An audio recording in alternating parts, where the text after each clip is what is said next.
Ťahal detko repu. Kde bolo, tam bolo, žil raz jeden detko.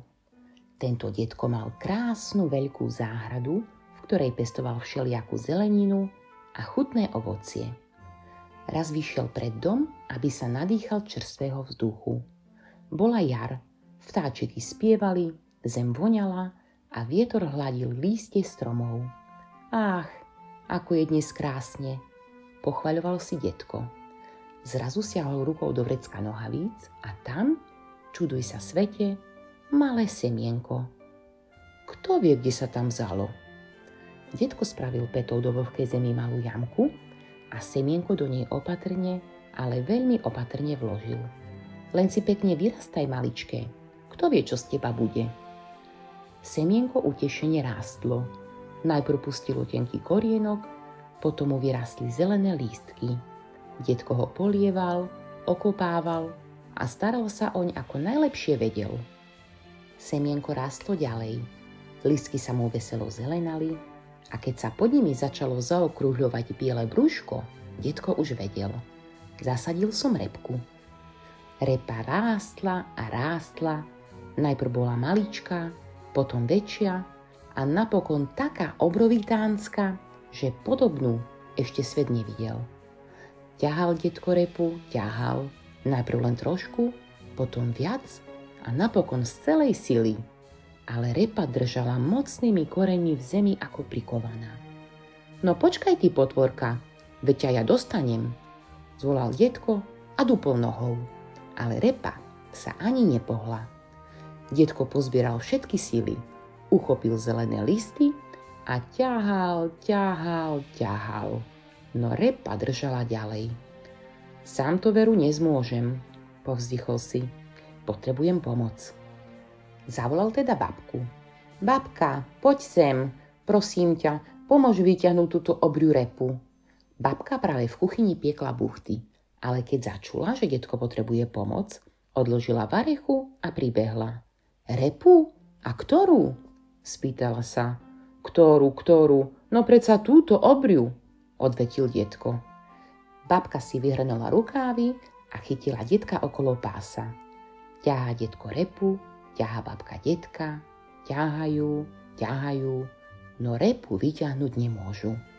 Ej, ešte nás nie je dosť, povedal detko a obzeral sa, kto by im mohol pomôcť. Práve vtedy išla okolo vnúčka Zuzka. Zuzka, poď sem moja, zavolala ju babka. Zuzka zacítila voňu čerstvých buchiet a myslela si, že ju babka volá ochutnať. Ochotne pribehla. Pomôžem vám s buchtami? S akými buchtami? S repou, dievča moje, s repou pomáhaj. Buchty budú až potom.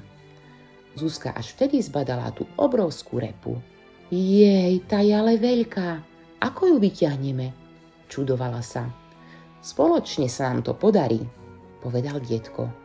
Ty sa postav za babku a babka za mňa, zavelil.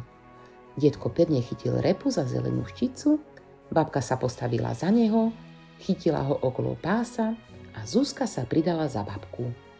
Ťahajme, teraz, zvolal detko. Všetci traja sa zapreli, ako najlepšie vedeli a potiahli. Repa sa ani nepohla. Ešte raz, skrikol detko. Zabrali znova. Detko repu, babka detka, vnúčka babku. Ťahajú, ale repu vyťahnuť nemôžu. Ešte nás je málo, povzdychol si detko a odfúkol si. Aha, tam beží Dunčo, zvolala babka. Dunčo, kričala Zuzka. Poď nám pomôcť vyťahnuť repu. Psík pribehol, chvostom vrtel a detko ho potľapkal po huňatom chrbte. Postavíš sa za nás, Dunčo, a keď poviem ťahajme, poťahneš aj ty. Dunčo zakňučal, že rozumel. A tak sa zase zoradili. Detko, za ním babka, potom Zuzka a nakoniec Dunčo. Teraz, skrikol detko. Všetci potiahli, ako vládali, ale repa držala ako prilepená. Ešte raz, zavelil detko. Zabrali znovu. Detko repu, babka detka, vnúčka babku, psík vnúčku. Ťahajú, ale vyťahnuť nemôžu. Stále nás je málo, povedal detko a obzrel sa, koho by ešte zavolal. Mňau, ozvalo sa spoza plota. Múrka, potešil sa detko. Nože, poď nám pomôcť. Mňau, odpovedala mačka lenivo a prehla chrbát. Nechcem počuť výhovorky, povedal detko s úsmevom. Postav sa za Dunča a poriadne potiahni. Múrka sa teda neochotne pridala. Poriadne sa chyť, pripomenul detko. A tak začali ťahať znova. Detko Repu, babka detka, vnučka babku, psík vnučku, mačka psíka. Ťahajú, no Repa drží. Ešte, zvolal detko. Zabrali, čo im sily stačili, až sa im z čela lial pot. V tom z diery vykukla malá myška.